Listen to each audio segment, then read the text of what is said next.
and welcome to In the Cool of the Day and today's segment of Lay to Rest, Live Well, End Well. I'm your host, Ruth Pagaron. I have a special show for you today. My guest is an end-of-life doula with Transition for Tranquility and Present for You. She has provided caring guidance for families and individuals living with seniors, serious illnesses, and during later stages of life for several years. She has a master's degree in palliative care from the University of Maryland in Baltimore and an end-of-life doula certificate from the University of Vermont. So please welcome Jane Euler to our show today. Well, Jane, thank you so much for being here today. Thank you for having me. You're welcome. Your work is so important, and don't get to meet a deaf doula often. Right. So would you mind telling us just a little bit about what a deaf doula is? Yes. So a deaf doula or end-of-life doula is traditionally someone who walks with a family and an individual who is at end of life. We are non-medical, but we support from a logistical, emotional, and spiritual aspects. And the reason why I say traditional is the Present for You, the company that I started with two co-founders. One is a palliative care physician, and one is an end-of-life, a new business, a startup attorney. And we started Present for You a little over a year ago, and we see doulas being effective right at onset of serious illness, all the way through perhaps serious illness to palliative, to end of life, hospice, and then bereavement. So there's this thread going through where you have someone to accompany you on this journey that is there to listen and support you and hold space for you. And how did you become a doula? What was your... So it's interesting because I feel like I've kind of been doing this my entire life, just not in a formal way. And so I started to do this about 5 years ago in a serious way. And I think that my mother's death actually sort of started me down this path. When I look back on it, it could have been a little bit different. I think if I'd had a doula there, someone that was more experienced with those at end of life and their families, it would have been a little bit different. So I had, a few years after she passed, I read an article on death doulas, and I had kind of an aha moment. And I said, oh my gosh, I should have had someone like that supporting me. And I thought, I have elderly, I've always been attracted to older people. And so I have been doing this, and for folks in my church, we had a vigil for someone that I sat with, even though my kids were little. And so I felt, I kind of looked back at my life and realized I've been doing this. So so I started down this path. Okay. Well, that's a great, because my next question is, how do you train for it? So, organically, right, exactly. Like in life experience. And people have been doing this for thousands of years, really, right? This is so. There are many organizations that train, many educational organizations. Online, and particularly they sort of blossomed during the pandemic. There was a need for, people were dying alone. And family didn't have any support. So I've seen a big boom in this little industry since the pandemic. But many educational opportunities online. And then I did one was the INELDA, the End of Life, the International End of Life Doula Association is one of the older ones. So I did their program, and then I did the University of Vermont, which was I got a graduate certificate. And I felt like I had another aha moment that I really felt like doulas can be very effective at the beginning of serious illness. So I ended up getting a master's degree in palliative care, which led me to understanding the medical system, and the hospice medical benefit, and all these other things that I can help my patients, inform my patients of. With that level of education. Right. Yes. Not required for a Not doula required. per se. And at the current time, there is no licensing. There is no, so you can be trained by an organization and then, be a doula. Okay. Yeah. Well, that's good. Yeah. So why do you believe that Deaf Talk is so vital? Why is it important? So, as a society, we don't want to talk about death. It's the elephant in the room. It is. And yet, we're not getting out of here alive. We're not. We're not. I always say it's a journey we're all going to take. It is. It's a journey we're all going to take. So, I feel like, every day is not given, right? Tomorrow is not given. So it's important to understand this and to live in that way. Right. So conversations are so important, and we need to change the narrative about this. And when I started down this path, my 20-something children were like, "No, Mom, don't talk about it. Quit talking about it. Quit bringing up death and dying." And so all these years later, now they're like, "Okay, and now we have the conversation. They know what I want, and I even sent them some forms, advanced directives for Christmas, as a Christmas present, so that they can fill these out. I mean, anyone over 18 really should, think about what might happen. And we don't want bad things. I'm not being macabre. I mean, this is life. This is what happens. Life. Yes, exactly. Bad things happen, and talking about your wishes is the best way to make sure that they are, carried out. Right, and it's the greatest gift of love. So it's the greatest gift of love you can give, to be prepared. Yes. For this, so that your children don't have to make decisions that they maybe are unprepared to make. Right, exactly. And I'm glad you brought up the younger generation as well, because it's just as important for them to do the same thing. Right. Just society has changed a lot. Yes. So all ages. I know when I was growing up, it used to just be old people that passed away, but now it's everybody. So So tell me about hospice. How do you work with hospice organizations?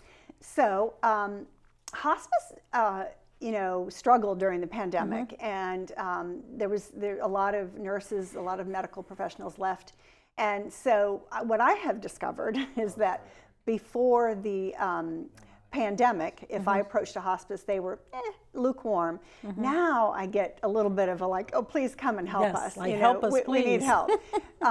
Present for You currently has a contract with a local hospice, and we are providing doula services for their patients. Wow. So, and it was a pilot project that went for 3 months, and it went really well. And they've asked us to stay on. Wonderful. Sometimes, the medical director even said that we've been very helpful for patients, but also the staff too.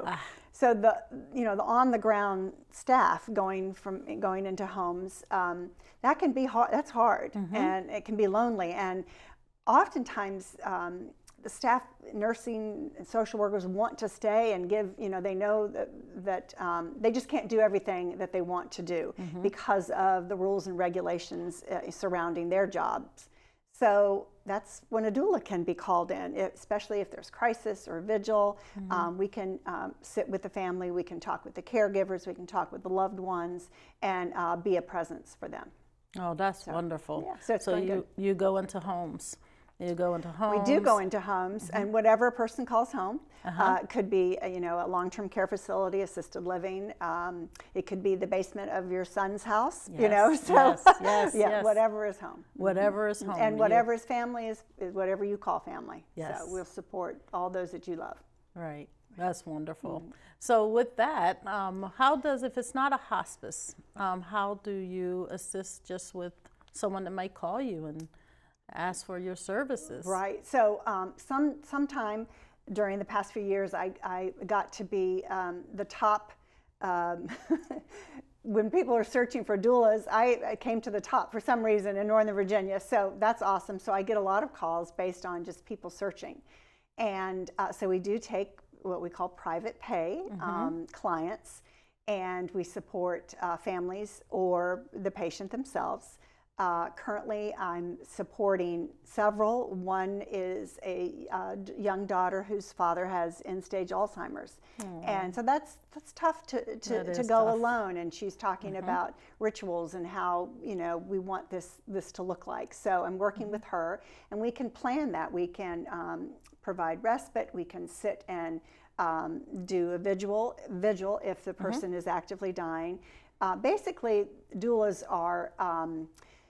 What we do is unique because every situation is unique. So it's hard to have a 30-second elevator pitch because there's so many things that we do and that we can do, and it's all what the patient and family need and desire. So we can be a referral, resources, logistical, you know, if people are coming to visit, we can design a guest book, you know, we can man the guest book. I mean, whatever, you know, whatever is needed. Is needed for the family. So when it comes to a list of services, I guess what would be the basics that anyone, would they have to have a serious illness or terminal? There's a little bit of difference, right? No, you can go, right.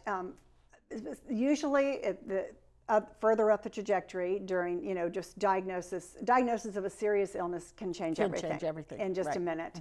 And mostly at that point, there's dealing with the medical system. Yes. Appointments. And that's and a things. service you can. And we can help with that. And we even have a guidebook on our website that has information, you know, questions that you need to ask, decisions that you need to make, a little description of the names you hear in the hospital and, you know, how hospitals work. So, you know, that's just a little bit more information to help in that way. So generally, but then there's the emotional support and how the family's going to handle this, and is it something that's going to lead to palliative care and then hospice and then end of life, or is it something that may not and may go up and down? We can support them, you know, all the way through. So we can just be a you know, a person to lean on. But traditionally, the role of end of life doula encompasses legacy. Talking about legacy and making legacy projects, and that's actually one of my favorite things to do. I've, you know, made videos. I had put together a Zoom conversation with a woman who was voluntarily stopping eating and drinking, and she wanted all her family to gather. And of course, one was in Switzerland, one was in New Zealand, one was in Australia, one was in California. I mean, they were all over the world, even Germany as well. So we've got a time, which was no small feat, right? And all those time zones, yes. Whatever you can do. And it was a 2-hour conversation that we recorded.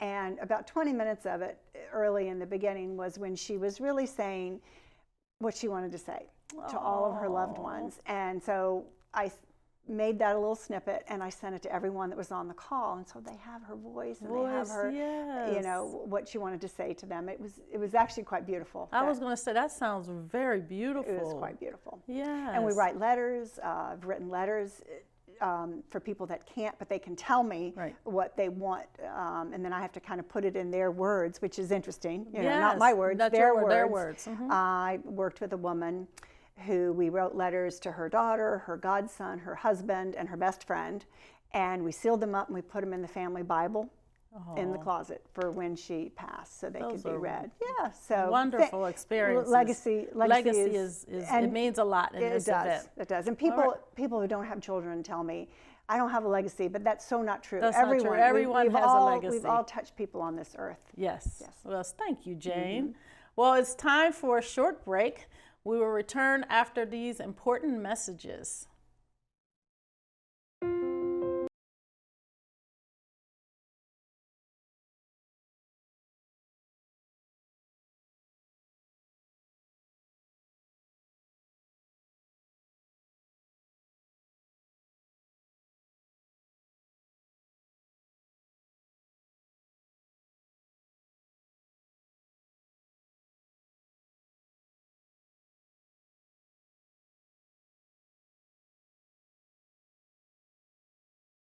Welcome back. You are watching In the Cool of the Day, and today's segment of Lay to Rest, Live Well, End Well, with my very special guest, end-of-life doula, Jane Euler.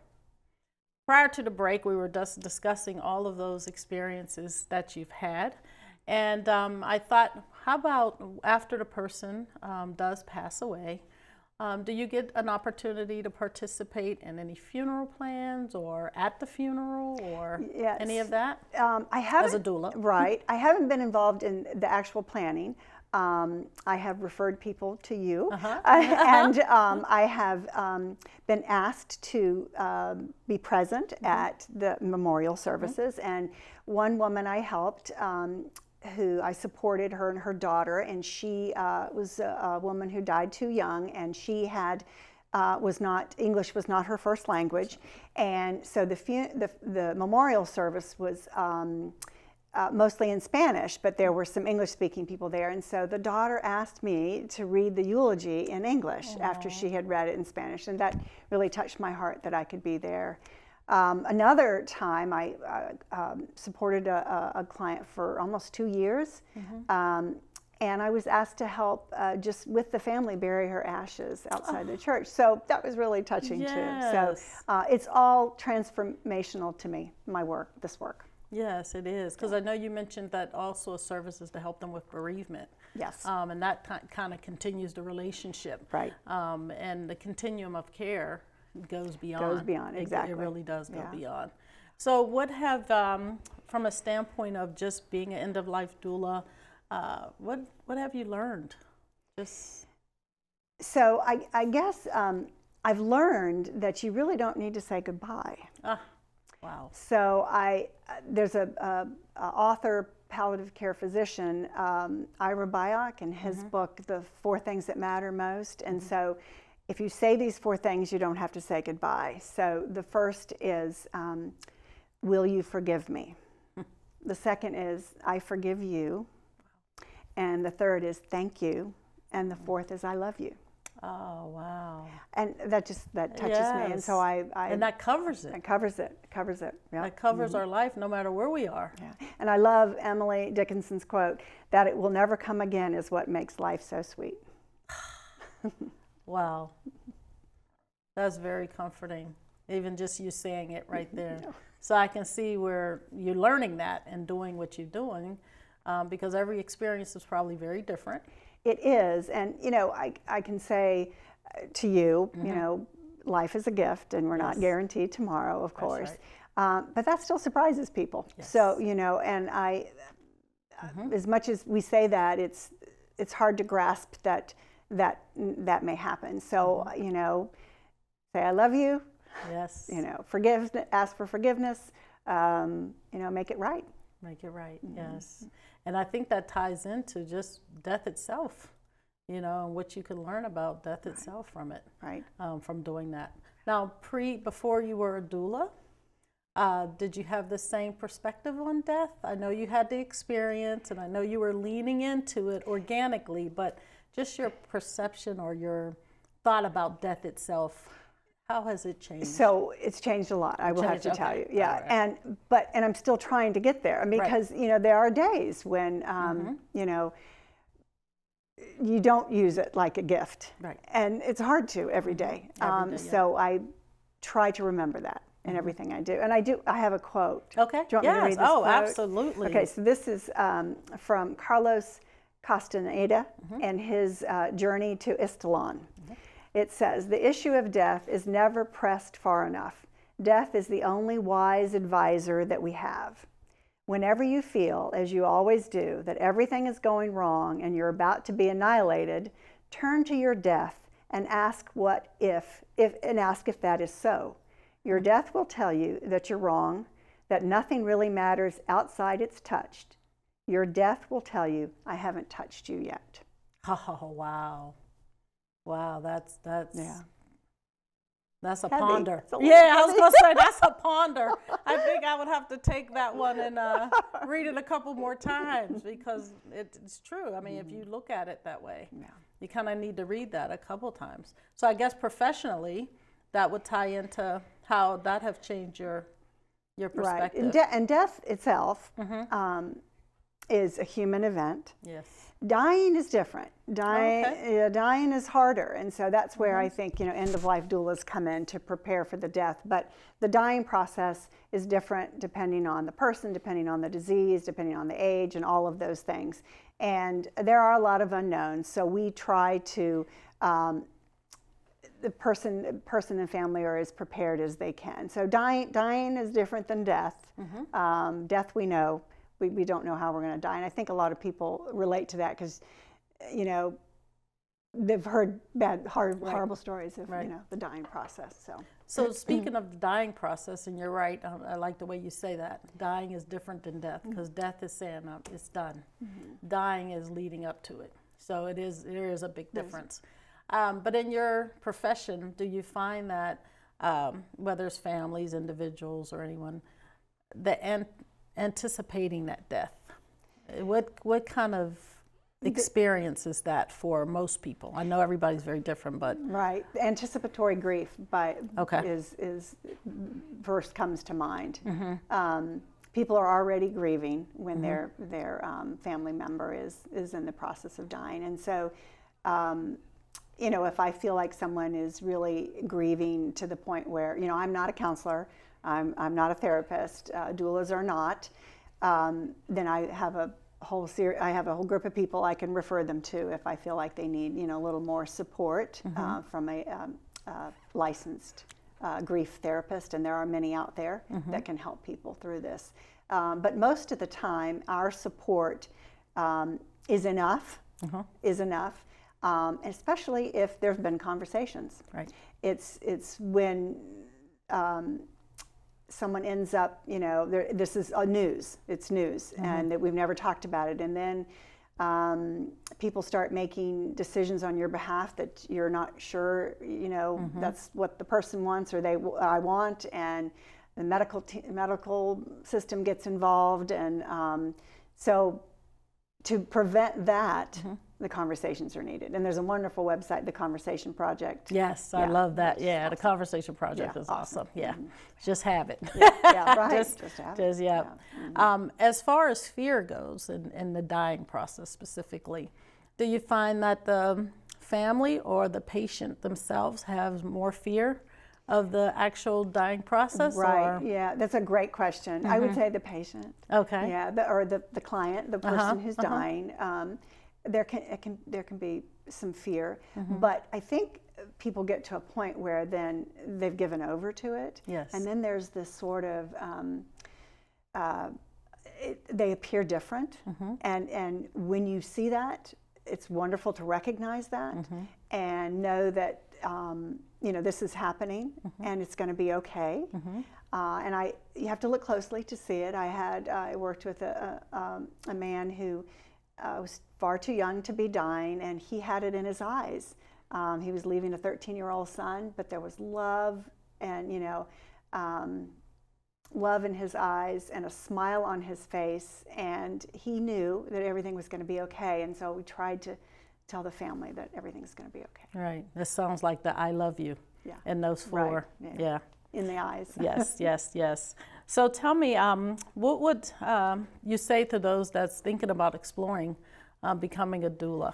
Well, great. Okay. Because I think we need, need people more. to do this. But I would say that people really want to discern why. Should really discern why they want to do this. Okay. You need to go into this with what we call a beginner's mind, non-judgmental, very objective, and this is not about you. Right. It's about the family and the individual, the loved one. So, but otherwise, I would encourage. I get calls all the time from people thinking about doing this, and I'm always encouraging. Good. Yeah. So, where do you see yourself in the next 3 to 5 years, or your business? Okay, so that could go on forever. Yes, I know, and it we sounds don't have like enough time, but right. I really believe that doulas should be embedded in the palliative and hospice teams. Yes. And I'd love to see that happen. It probably won't happen in my lifetime, but maybe. We're kind of a decade or so behind birth doulas, who recently are now being paid for by Medicaid in some states. Oh, yeah. wow. So, which is awesome. That is awesome. Then you have better results. Better results. Yep. So, but we'd like to have more contracts with other hospices around the country. We actually see this as a little bit of something that can help the medically underserved population. So wouldn't it be awesome if there were doulas in communities that are underserved, that knew your traditions and cultures and language, and then also knew how to be a doula and guide you, and knew of resources and understood the medical system, and could be with you during that path. So there's an onslaught of 73 million Americans will be over the age of 65 in 2030. And I just, the medical system is woefully unprepared for that. So I see doulas as a game changer. That's right. Let's think outside the box and let's use some of these, other professions that we haven't traditionally used to help support the system. Yes, and I can see where even the emotional support alone that a doula offers is definitely relieving, just from a mental health standpoint, just to be able to come alongside someone and just be their partner. So you're not alone. You're not alone. You're not alone. Yeah, with such a major event. And what you're doing is right. They want encouragement. They just want to know, am I doing this right? Is this okay? Is this, Yes. And having a partner in that. Yeah. So I hope it does work out. And I think with you, you're out there and you're cheering it on. So it only takes one. If you look at history, there's a lot of one person that's doing a lot of good things. So thank you for taking it on and taking it to that level, because I think that you're right on about the traditions and the cultures, and everyone goes through this process. No one gets to be eliminated from it. No. And so to have people by your side and understand you and what your culture is, it makes it much better. Yeah. So what advice do you have for our audience today as we get ready to close? Oh gosh, let's see. Can I read another? You sure can. Yes. Karen Peebles, The Bridge Between Worlds, Conversations with Her Deceased Uncle. I love this. Every thought you have held about death has been an error. Every construction you have built in the name of death has been built on false foundations. It is only, let me repeat only, when you replace the word death with life on every account that you speak and think of it, that its secret will begin to unfold to you, its magnificence, its hidden beauty. Wow. What a great quote to close. Yeah. Thank you so much, Jane. Well, it's that time again. If you have any questions about today's segment, please see the information scrolling below. You've been watching In the Cool of the Day and today's segment of Lay to Rest, Live Well, End Well. See you next time, and thanks for watching. Bye-bye.